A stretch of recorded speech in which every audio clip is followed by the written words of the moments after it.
একটা ঘোষণা, সম্মানিত প্রিয় হাজিরিন মুসলিম একরাম, পর্দার আলের মা বোনেরা, দিন শিক্ষা, আজকে এই দিনের ফরজিয়াত, দিনের ফরজ বিধান জানা না থাকার কারণে আজকে আমরা অজ্ঞতার মধ্যে রয়েছি। বিদায় আজকে আমরা জাতীয়তার পরিচয় আগে দেই, ধর্মের পরিচয় আমরা পরে রাখি। নাউজুবিল্লাহ। এই কারণে দিন শিক্ষা করা আল্লাহ নবী কত সুন্দর করে বলেছেন, তলাবুল ইলমি ফারিদাতুন আলা কুল্লি মুসলিম। দ্বীনের জ্ঞান শিক্ষা করা প্রত্যেকটা মুসলমানের উপরে ফরজ। এই কারণে আমাদের সন্তানদেরকে কওমি মাদ্রাসার বছর শুরু এখন চলতেছে। এই কারণে প্রত্যেকের ছেলেদেরকে এই আপনাদের কওমি মাদ্রাসা, এরপরে কামারবাড়ি মাদ্রাসা, এরপরে ওই যে মুফতি বাইদি সাহেবের মাদ্রাসা, আরো যে মাদ্রাসাগুলো আছে, ছেলেদের মাদ্রাসায় আমাদের ছেলেদেরকে ভর্তি করব। আর আমাদের মেয়েদেরকে আপনাদের প্রাণপ্রিয় প্রতিষ্ঠান জামিয়া কারিমিয়া মহিলা মাদ্রাসা, পুরুষের জন্য দিন শিক্ষা করা যেমন জরুরি, মহিলার জন্য দিন শিক্ষা করা এর থেকে আরো অনেক জরুরি। বলেন সুবহানাল্লাহ।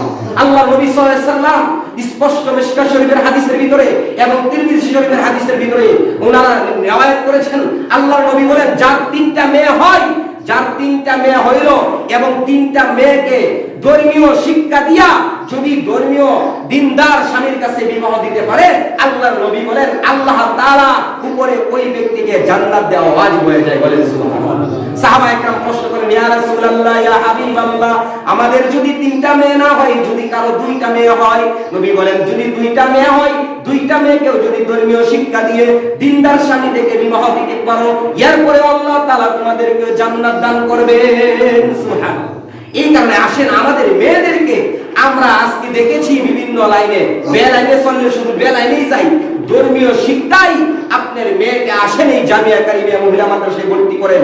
আপনার মেয়ে আলেমা হোক, কারিয়া হোক, হাফেজা হোক, এরপরে আলেম স্বামীর কাছে যদি বিবাহ দিতে পারেন, আল্লাহ নবী সাল্লাল্লাহু আলাইহি ওয়াসাল্লাম বলেন একজন হাফেজে কোরআন 10 জন, যেই 10 জনের ব্যাপারে জাহান্নামের ফয়সালা হয়ে গেছে, অর্থাৎ যাদের উপরে জাহান্নামের আপনার যাদের উপরে জাহান্নাম ওয়াজিব হয়ে গেছে, এরকম 10 জন ব্যক্তিকে একজন হাফেজে কোরআন সুপারিশ কইরা হাশরের ময়দানে জান্নাতে দিতে পারবে। বলেন সুবহানাল্লাহ।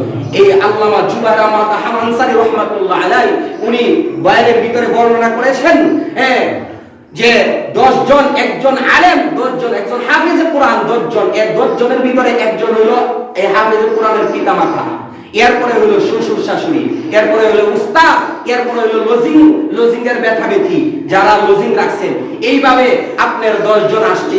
তাহলে 2 নম্বরে আপনি যদি শ্বশুর হন, আপনার মেয়েটা যদি একজন আলেমের কাছে বিবাহ দিতে পারেন, আপনার জামাই যদি একজন হাফেজ হয়, একজন আলেম হয়, তাহলে এই 10 জনকে সুপারিশ করতে পারবে। এর ভিতরে 2 নম্বরে আপনার শ্বশুর, আপনার শাশুড়ি থাকবেন। বলেন সুবহানাল্লাহ। এখানে 10 জন তো বলা হয়েছে একজন হাফেজের ব্যাপারে, আর লম্বা চড়া কথা, যদি আলেম হইতে পারে তাহলে আলেমের ব্যাপারে অসংখ্য গণিত, যত ইচ্ছা ততই সুপারিশ করে জান্নাত নিতে পারবে। সুবহানাল্লাহ। এই কারণে আসেন আমরা আমাদের ছেলেদেরকে আলেম বানাই, আমাদের মেয়েদেরকে আলেমা বানাই, এরপরে আলেমের কাছে বিবাহ দেই, কমপক্ষে যাতে আমার পরকালে নাজাতের একটা মন্তব্য হয়। আল্লাহ রাব্বুল আলামিন যে কথাগুলো বললাম হজের ব্যাপারে এবং মাদ্রাসায় ছেলে মেয়েদেরকে ভর্তি করার ব্যাপারে, আল্লাহ তাআলা আমাদেরকে সহিভাবে কথাগুলো বোঝা আমল করার তৌফিক দান করুন। সকলে বলেন আমিন।